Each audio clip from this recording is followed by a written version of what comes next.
కరింజేశ్వర దేవాలయం. ఈ ఆలయం కర్ణాటకలోని దక్షిణ కన్నడ జిల్లా బంత్వాల్ తాలూకాలోని కరింజ అనే గ్రామంలో ఉంది. కరింజ కొండపై ఉన్న 1000 సంవత్సరాల నాటి పురాతన శివాలయం. ఈ క్షేత్రంలో శివుడు కరింజేశ్వరుడిగా, పార్వతీదేవి కొండ మధ్యలో కొలువై ఉన్నారు. ఇక్కడ స్వామిని సూర్య సదాశివుడిగా కూడా పిలుస్తారు. లోకాల్నేలేటి శివయ్య దర్శనం అంత సులభంగా దొరకదు. కర్ణాటకలోని కరింజ పర్వతం మీద పచ్చని చెట్ల నడుమ ఉన్న ఈ కరింజేశ్వర ఆలయాన్ని దర్శించాలంటే దాదాపు 600 మెట్లు ఎక్కాలి.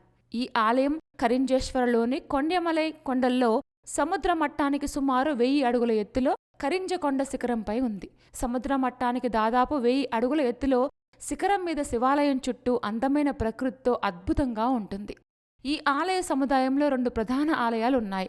ఒక ఆలయం కరింజ కొండ పైభాగంలో శివునికి అంకితం చేయబడింది. మరొక ఆలయం కొండపైకి వెళ్లే మార్గం మధ్యలో పార్వతీదేవి మరియు గణేశుడికి ప్రత్యేకమైన ఆలయాలున్నాయి. పురాణం ప్రకారం శ్రీరాముడు లక్ష్మణుడితో కలిసి ఈ చోటును దర్శించుకున్నాడని చెప్తారు. సంవత్సరమంతా నీళ్లతో కళకళ్లాడే ఇక్కడి కొలల్లో పాండవులు సృష్టించారని నమ్ముతారు.